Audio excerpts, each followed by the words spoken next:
messages, press releases. They're telling you their side, but you just want the facts. And that's why you come to me. I give you the statistics without spin. Out of 116 million working age Nigerians, 35.5 million are employed full-time. That's 30%. I give you the context. I give you the history. I fight fake news with facts. Kayode. No, Kayode, I will let you talk. Kayode, I will let you talk if you let me talk. Kayode.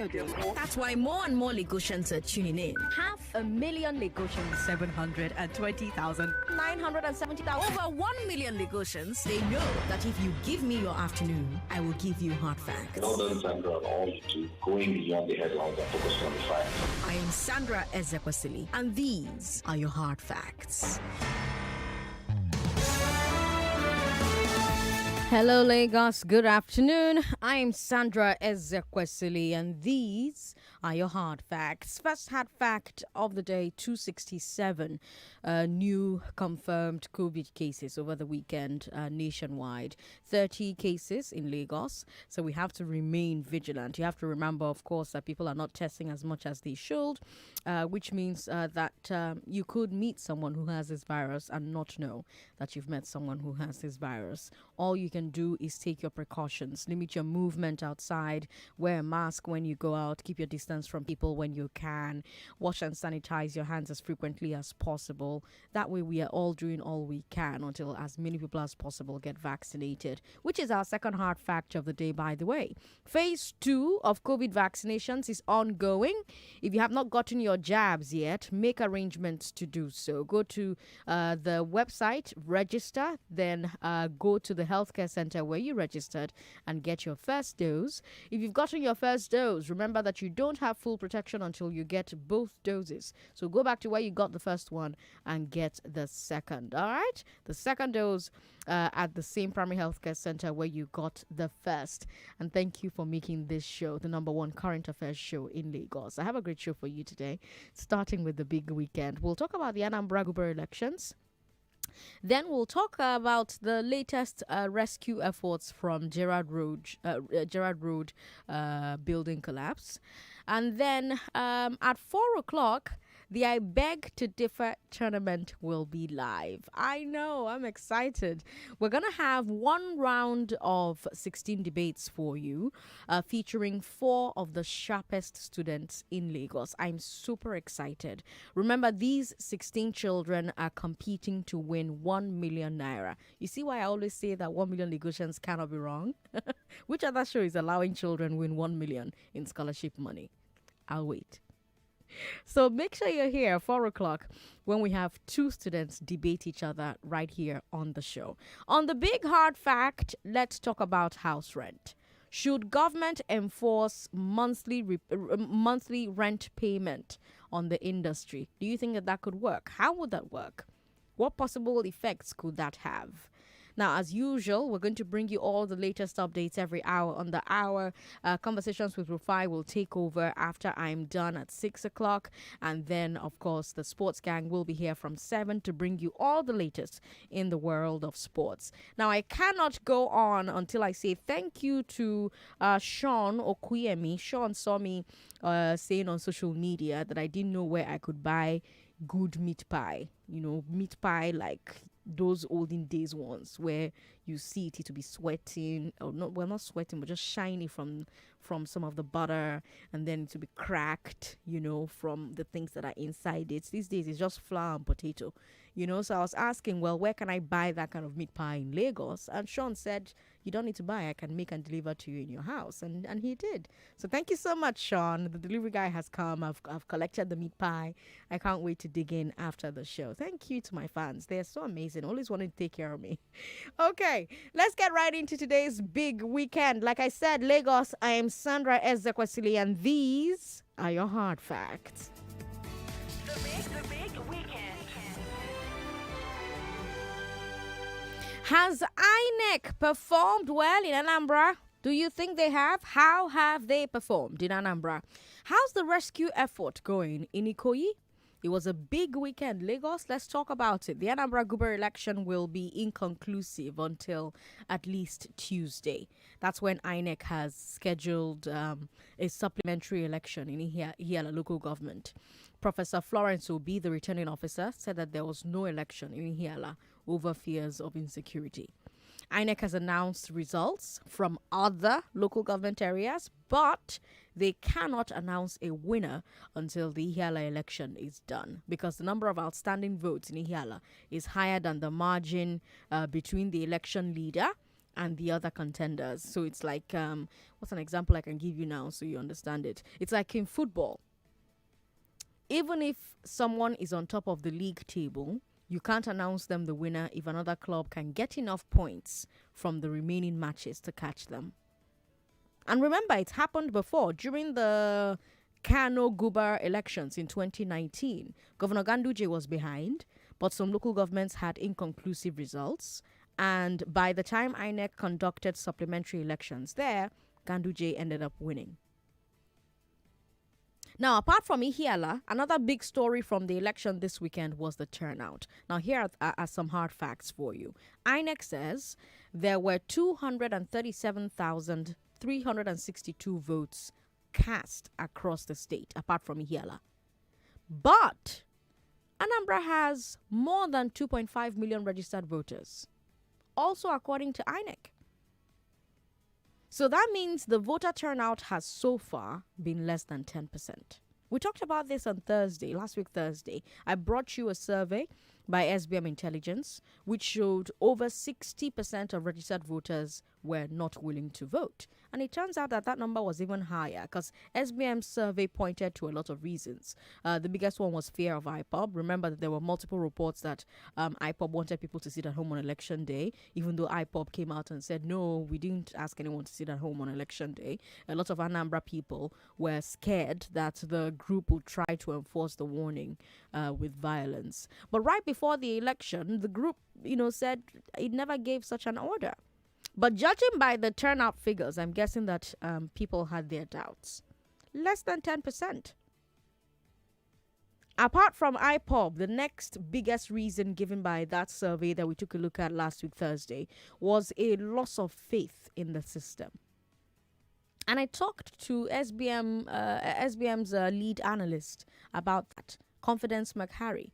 He said that this thing is a general problem. The loss of faith is a general problem nationwide. It's a trend that they've been seeing in each successive election. Basically, Nigerians appear to be disappointed that democratic governance has not brought all the dividends they expected, and so they are participating less and less. Which is a great, it's a great thing that you were having that conversation with Liboros Oshoma before I joined the show. Because he was letting people see that if you don't participate, anything you see, take it like that. Because it may create a vicious cycle where because people participate less, the elected officials feel less pressure to perform. What do you think? INEC also had some technical problems on Saturday, which may have depressed the vote.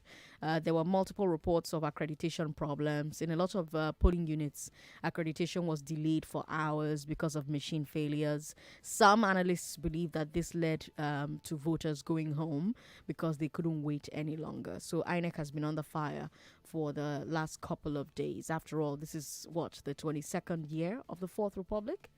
A lot of Nigerians are asking, well, why should INEC still be having technical failures with accreditation? What's up with that? But I should note that there were no reports of failure of the electronic transmission system. None. That one went very smoothly.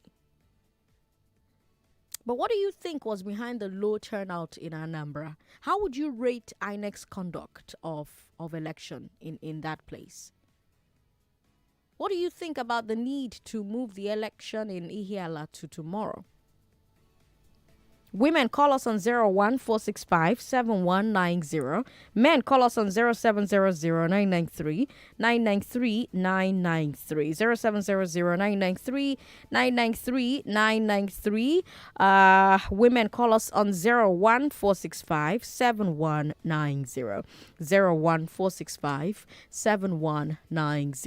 Hello, thank you very much for calling us. Hello. Hello, what's your name, sir? Yeah, my name is Agwuma. Agwuma, welcome. Bagada. Thank you. Good to have you on the show. Yeah, actually, I commend the effort of the security agents, Okay. The INEC officials, and even the observers. They did very good work in Anambra. What we expected didn't come to pass, even though there were hitches. But I think it can, as we go forward, some of these things can be corrected. But on the other hand, we are talking about election party. The truth is that most of the time we have problem in going to our polling booths because when security agents are given the instruction of movement restriction, they go to the extreme. Okay. They don't take discretional response to some of these things. I have not voted for about 2 elections. The reason is that where I have registered, I cannot walk to that place. And most people register close to the offices. But on election day, these restrictions are brought to bear, and then you say no movement. Whereas the candidates, the officials, they are all moving with their security to their different places of voting. Right. But that is not made comfortable for other people. So that is why a lot of people don't vote. Not necessarily they are not willing to go and cast their votes.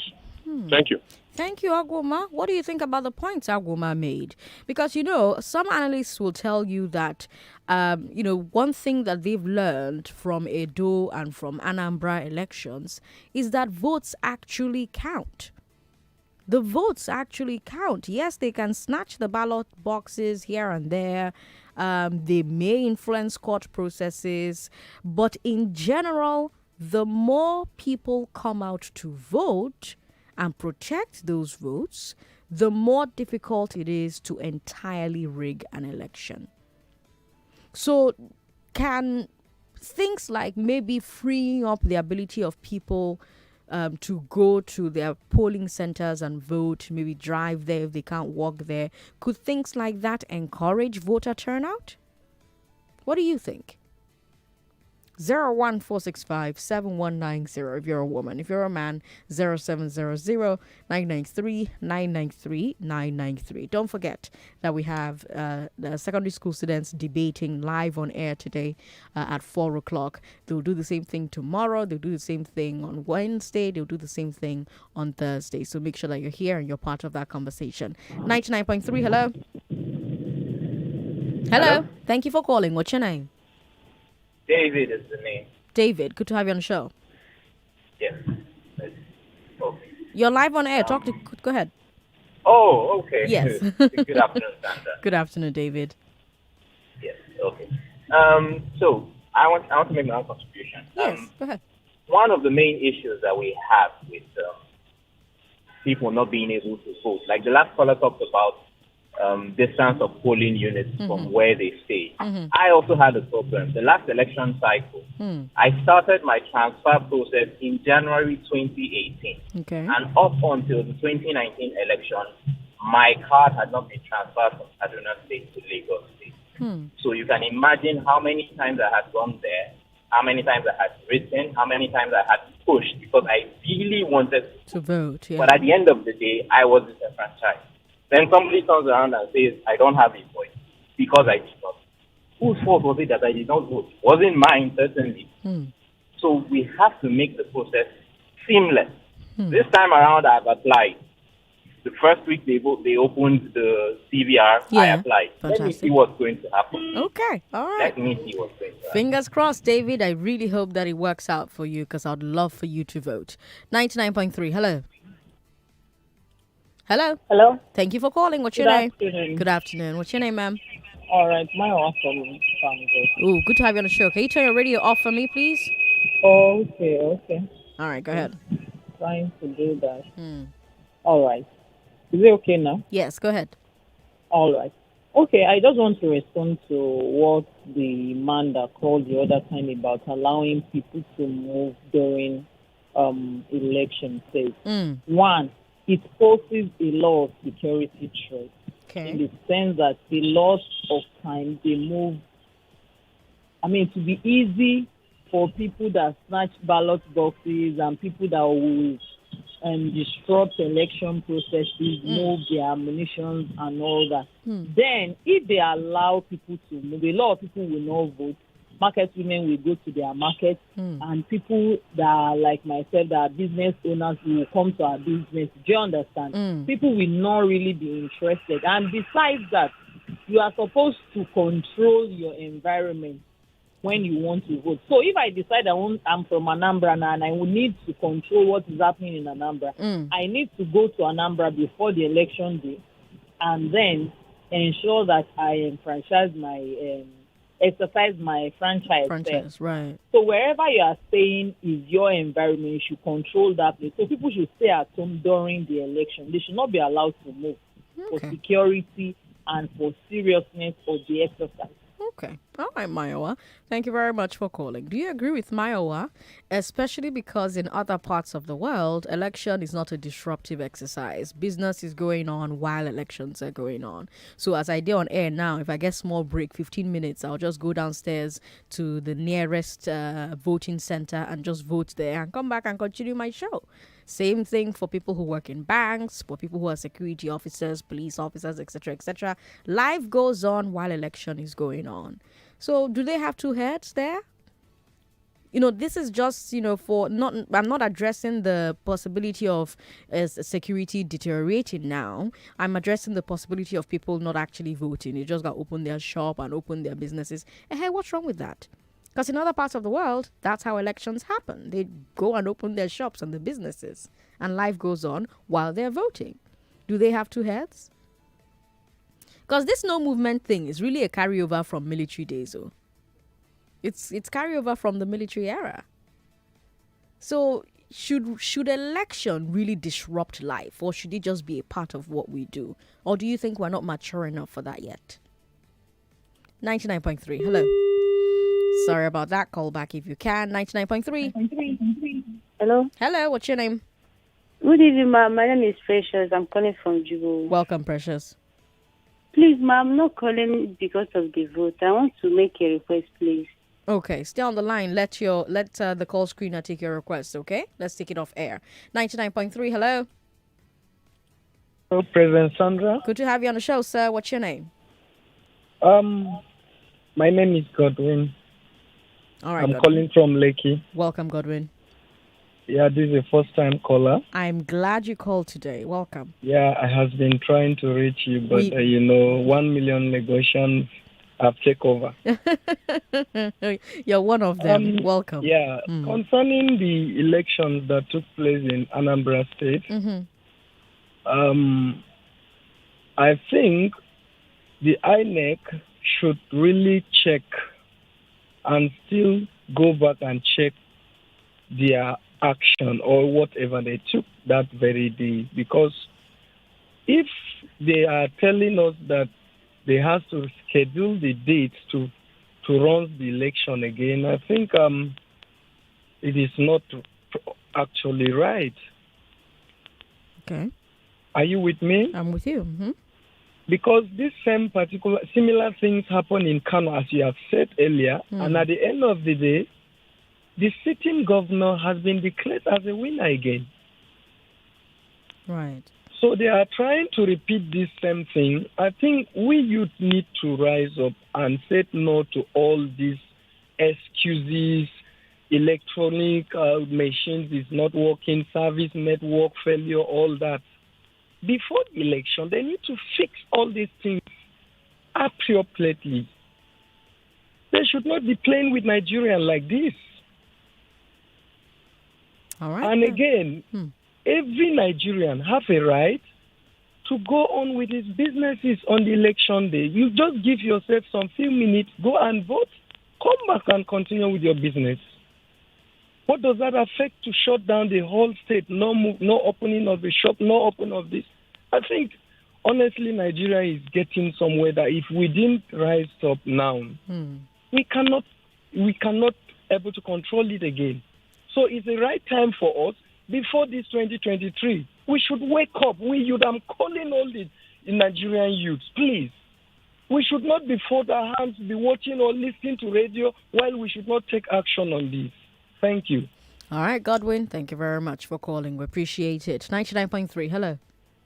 It's your Adesha again. No. Adesha, welcome.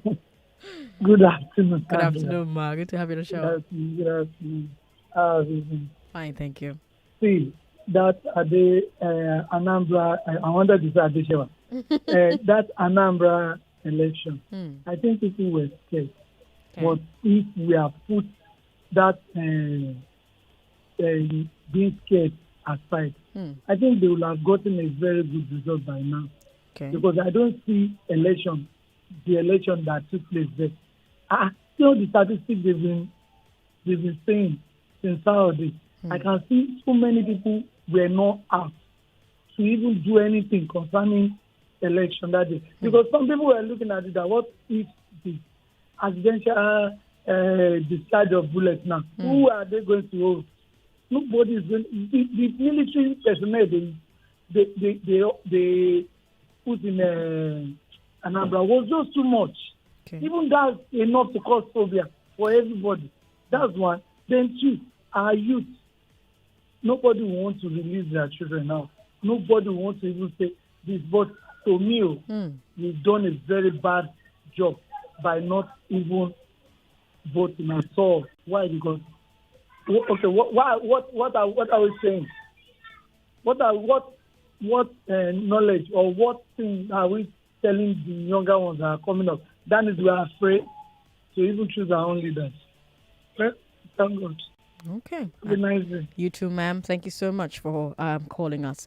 All right, let's take a look at some messages we have on WhatsApp. WhatsApp is 080-959-75805. And Stevie Johnny King says, hope the Anambra Deputy Governor and all those in the House of Assembly that defected from ABGA to APC will know that it's not all that glitters that is gold. All their confusionist and bloodbath tactics failed them. They will lick their wounds. All right, Steve, thank you for your message. I'm Sandra Ezekwesili. This is Hard Facts on 99.3 Nigeria Info. We'll be right back.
Contact us at 0703-498-4352. That is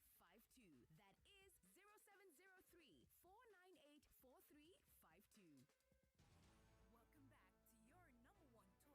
Welcome back to your number one talk, news, and sports station. This is Nigeria Info. It's 3:29. I'm Sandra Ezekwesili, and rescue efforts in Ikoyi are still ongoing. So far, 44 people are confirmed dead, with their bodies retrieved from the wreckage. Joining us to discuss the latest is Emmanuel Onwoka. Emmanuel, good afternoon to you. Good afternoon, Sandra. Did you have time to get some rest this weekend, or did you spend all of that time following this story? Well, I would say I had to balance both work and my life, But yes, I couldn't take my mind off the story. I had to get as much information as we can about it as it was updating, even during the weekend. Yeah. Now, the last time that you and I spoke about this was on Thursday at 3 o'clock. I'm sure that so much has happened since then. Could you fill us in? Yes, a lot of things have happened since then. You're aware that Lagos State government had already given authorization to the family of the bereaved ones to actually be able to identify their loved ones at IDH at Yaba. I'm currently here at IDH right now, observing the identification process as it is ongoing right here. Okay. And also, you're also aware that six more persons, survivors, were actually discovered at the police hospital at Falomo. So I think then you're also aware that 99% so far of the rescue operation has gone in. 99% work has gone into that place, and the debris has been removed till about 99%. And they're hopeful that today the debris will be totally dealt with, and they would get to ground zero. At the 21 building collapse at Ikoyi, at Gerard Road, Ikoyi. I see. I think that's basically most of the things that happened. But I also like to know what you like to hear about. So those are the headlines. Now let's talk about the process where you are at the moment. How is it being handled? How are family members able to recognize their loved ones who have been under that rubble for what I'm guessing is days? Okay, so the family members have to just come to the IDH here. They identify themselves. They produce a picture of their loved ones and also a valid, identity card of themselves. Right. And then they submit it here, and then they are given a number and called accordingly. So one person from the family have to go into the morgue to identify their loved one. That the person that has to go in have to be able to identify the loved one, have to be someone that can identify the loved one very well, and the person has to be strong because emotions are not just it's not allowed to have emotion run wild.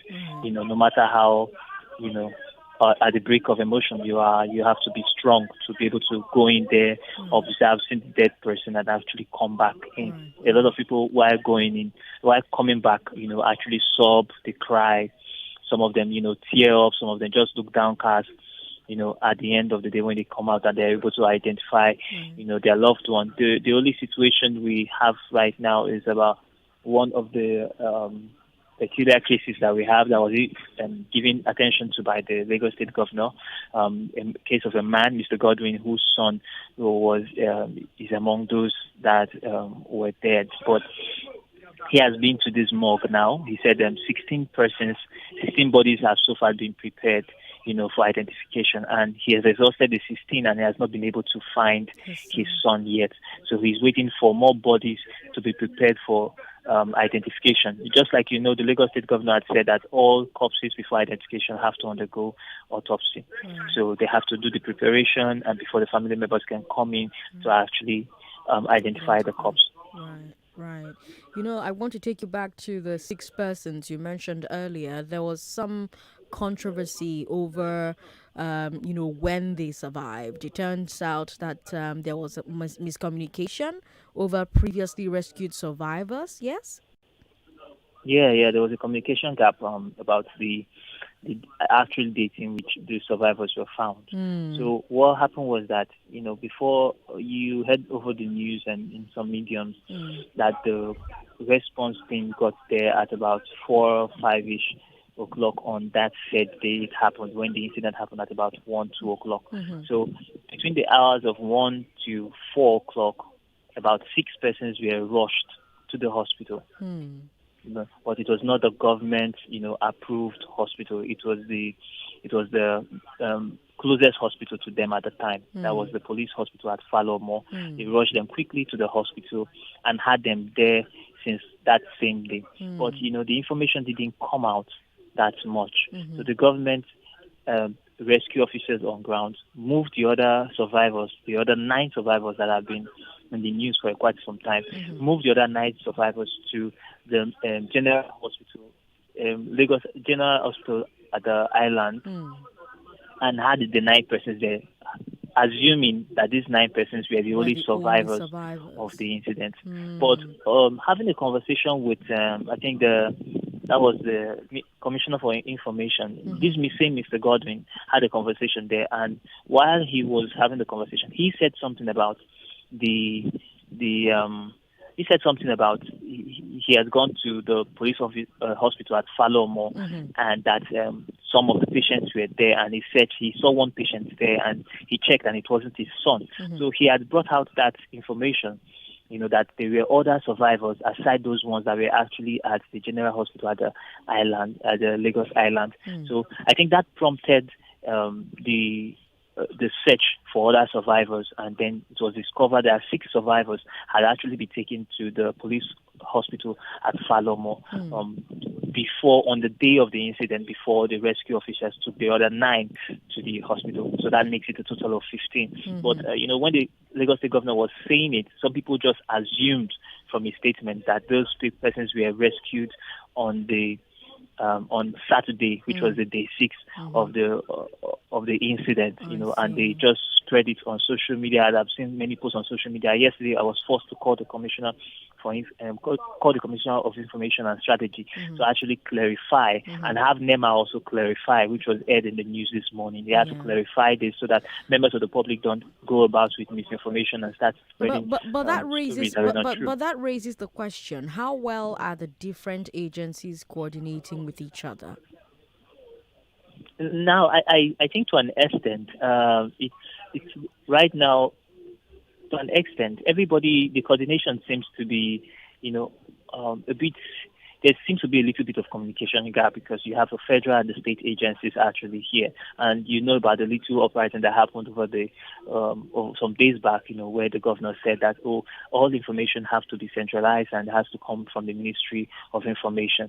You understand? So information has to be tailored. He has to follow one channel. It doesn't have to be 2, whereby the NEMA is giving one account, and then the state government seems to be giving another account. They have to come to a consensus. They have to have one channel to actually dispense information. And I think that is actually the effort by the state government to have, all the agencies work together and come up with one mindset to actually do the job together. I think that is just it. What we can see on ground here is that there seems to be a little bit discrepancy between the agencies, and I think that was what actually caused this communication gap about these survivors, claiming 9 survivors, and then we found that there were 6 again, and then we had this misconception on social media and all the rest. Now, I want to take you back to something you mentioned earlier on as well about the rescue mission getting almost to ground zero now. So does that mean that search and rescue efforts may end today? Yeah, there's a possibility that search and rescue efforts may end today, because if they get to ground zero, that means they're done with the job. They're done with the rescue efforts. They've actually been able to recover all lost bodies and every possible survivor at the site of the collapse. Yes, the Nigerian Army Engineering Corps actually came on board today. Okay, I met them there this morning. We saw that their manpower was on ground. They came with equipment as well to also assist the SEMA and NEMA that has been there all this while, and the Nigerian Red Cross and other security agencies that have been there all this while. They've been working to see how they can get much of the debris. Now, according to the rescue officials, 99% work has been done so far, meaning that it's just the 1% that they're trying to clear off. And if the Nigerian army should come in today like they have done, it means that the work pace will be faster and they'll be able to get things done faster. And that is why there are hopes that by the end of today, you'll be able to get to ground zero. Okay. Hello there. Yes, I'm here. Yeah. Okay. Well, my final question, of course, is if the rescue personnel believe that they've combed the entire wreckage at this point, and there's no hope of finding any more survivors or getting any more people out alive. Okay, so on this very one now, I would just quote what the governor says, because the governor has he's the one in front on this matter. So I'll just quote what he said. He said, the possibility is very slim. Okay, we know that there could be an 11th hour miracle for us to find somebody in that rubble come out alive days, almost 7 days after. But the chances are very slim. One of the things that has given people hopes, the rescue officials hopes, all this while to keep pushing and to keep expecting that they were going to find survivors, was that they were hearing the sounds of people calling for help in the rubbles. But I think since Wednesday, we've not heard any such voice. All the rescue workers we've tried to speak to, we tried to ask them if they've heard any voice, anybody calling for help. They've not heard any voice since Wednesday. It means the chances have become very, very, very, very thin. But hopefully, when they get to ground zero today, they have to get to the second floor, they have to get to the third floor. From analysis from, the letter that was put out there by one of the companies that worked at that site, they had said that, they had walked up to the fourth floor. So there was some measure of guarantee, there was a measure of hope that, okay, from the fourth floor, there would be not so much, compression, in to get actually to people. That reminds me, I actually spoke with someone who survived, who was brought out on the second day of the search and rescue there. Okay. So he was the one that we heard his voice on Tuesday morning calling for help. Oh. And he was able to be found. Yes, he was found that later that day and brought out alive. There were two of them, and I spoke with one of them today because the other one had was at that very point in time speaking Yoruba. I can't actually understand Yoruba fully, but I was able to speak to the other one who was able to talk to me in English language, and he told me how they felt, how he had prayed, how he had stayed on the ground, for hours, and how the debris was actually just, kept coming closer to him, and he was just praying and hopeful that, he would be rescued. He said he heard our voices when we were trying to reassure him. He heard our voices when we were saying that help was coming his way. He should just hold on. And those voices that he heard was what gave him confidence to just continue, striving and holding on to life. Before help finally came his way, he saw the excavator, take a portion of the debris away from where he was lying down, and then they were able to finally bring him out from the place. He said he had the sign of relief when he came out of there. So there's that possibility that there might be a little bit of hollow place where someone could hide, where a survivor could hide and then could be found by the end of today by the grace of God. But it takes a miracle, like I said. It takes a miracle to have somebody come out from that place alive at this very point in time. It will be a breaking news that everybody will be so interested in, and everybody will have a sign of relief. A lot of people online are really expecting that at least one more survivor will come out of that place. That is why a lot of persons ran with that story on Saturday that six persons actually survived it for 6 days. It was a fake news that actually spread wide, that actually spread hope around, to a lot of family members and a lot of persons who were still looking for their loved one in the rubble. Okay. Emmanuel, thank you so much for your time. Hello? Thank you for your time, Emmanuel. Thank you so much, Sandra. All right.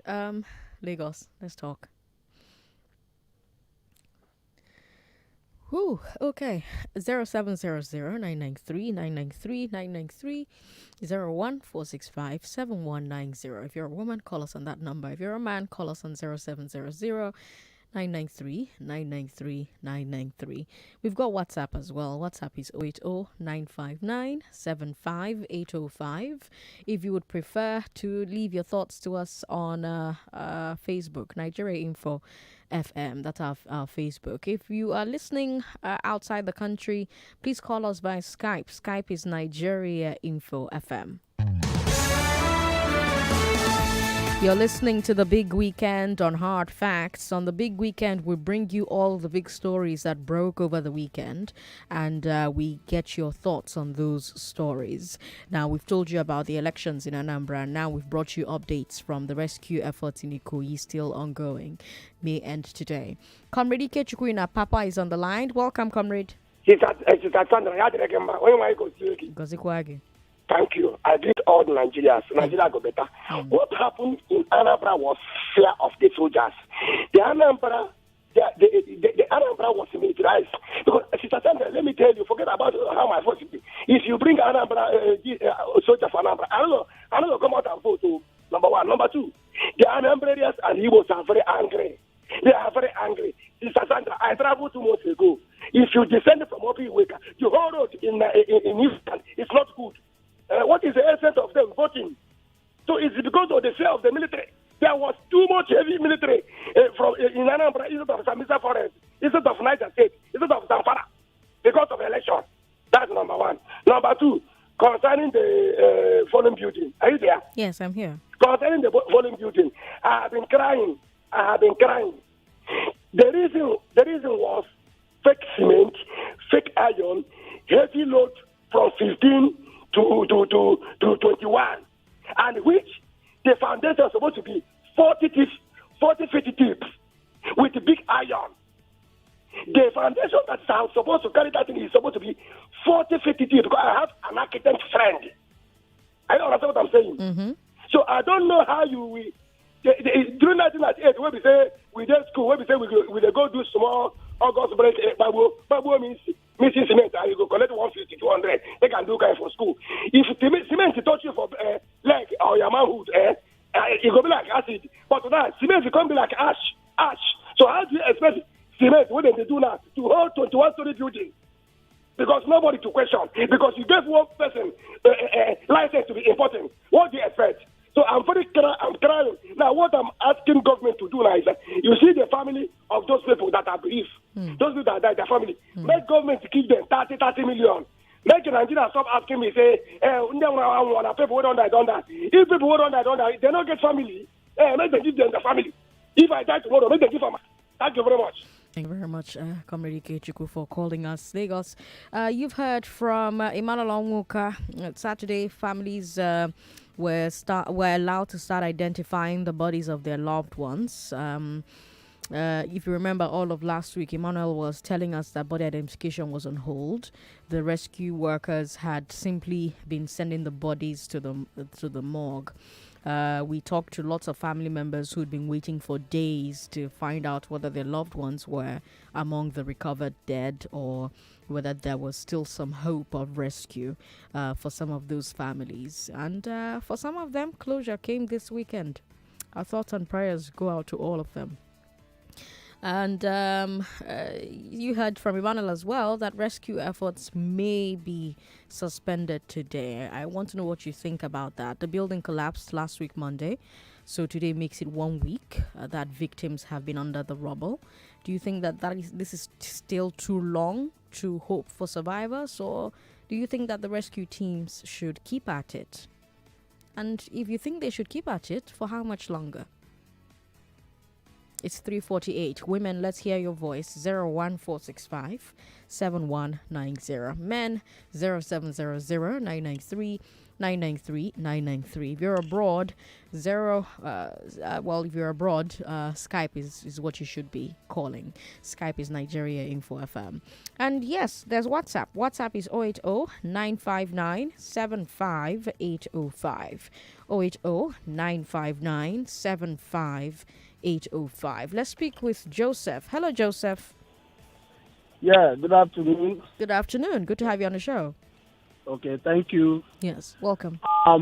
My take is on the Anambra election. Okay. INEC would have declared the Abga guy winner.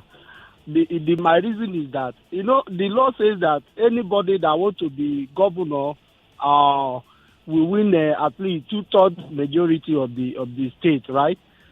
Chukwuma has already won 17 states. Even if the other people, the vote from the remaining local government will cover, the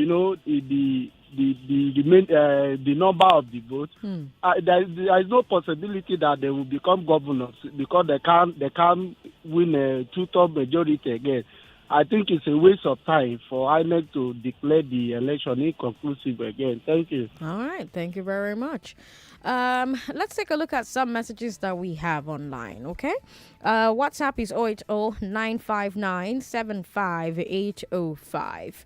Oluwatobi Aroba D says, my story is the country lacks two major things, which are rescue teams and maintenance teams. We value no life in this country. I just pray we learn on time before it's too late. Oluwatobi, thank you for your message. Steve Ofere on Facebook says, I hope enough lessons have been learned by all those that were relying on federal might to capture the Southeast with the Anambra elections. You cannot be suppressing a people and expect them to believe and trust your party. It didn't work and will never work despite their bloodbath tactics. All right. Faith, thank you for your message. You're very kind. Those are very kind things to say. Thank you so much. Sandra, the rescuers did a terrible job. Do you know that on a blog, a lady called her family members for help under the rubble at about 10 p.m. that night, that she's weak and she needs help. But unfortunately, the rescuers had left that night, came back the following morning. Also, a man who lost his staff member said he left the building to pick something in his car. On returning back, he witnessed the building coming down. And that the building came down 2 p.m., but rescuers came 4 p.m. The Lagos Emergency Center did a bad job. We're not safe in this country. That's a message from Bayer. Bayer is in Ikeja. All right, we have a call from Anthony. Anthony, what country are you calling us from? I'm calling you guys from New York. Hi, welcome. I'm calling from New York. Okay, go ahead. Yes, I just want to talk about the lack of accountability. You see, when you're setting up a building with 21 stories, you have to be very sure of the foundation. Here in America, what they do is at every level of construction, when the foundation is done, the building of departments, they come, inspect it, and make sure the foundation is good. Whatever thing we do in life, as long as the foundation is not good, be it a human being or anything we do, the foundation must be right. You cannot set up a 21-story building and the foundation is just like whatever. It's sometimes I even wonder and say it's even better it happened now than when it is occupied. Just imagine that building was occupied with people living in there. The disaster would have been worse than this. People at the Department of Building in Nigeria, what job do they really do? They just sit down in the office and do nothing and get paid at the end of the month. And every time they come complain, oh, their salary is not being paid, they don't do this, they don't. What do they do? What productivity, what service do they provide? Inspectors are supposed to go check the foundation, they build it to a certain level, they check it again, they build it to a certain level, they check it. They have to make sure even the cement that is being used What's the texture of the cement? You just build things like you just do things like you don't care. This is people. This is right. This is people's life you're messing with. It's really, really sad. They just do things like it doesn't matter. I saw the rubbles from the rail cage. The cement doesn't look like cement. The bricks that were used, it doesn't even look like a brick that can hold a 2-story building. Talk less of a 21-story. We have to be responsible. Anthony, thank you so much for calling us. Anthony Mafidon joining us from New York. Remember, if you're abroad, you can join the show via Skype. Skype is Nigeria Info FM. All right, Lagos, we'll take a break. When we come back, we'll take your thoughts off of social media, Facebook, WhatsApp. So leave your thoughts for us there. And then, of course, at 4 o'clock, Firebrand, brilliant children, right here debating the questions of today, all for a chance to win 1 million naira. I'm Sandra Ezekwesili. Don't go away. You are listening to your number one station for talk. 99.3.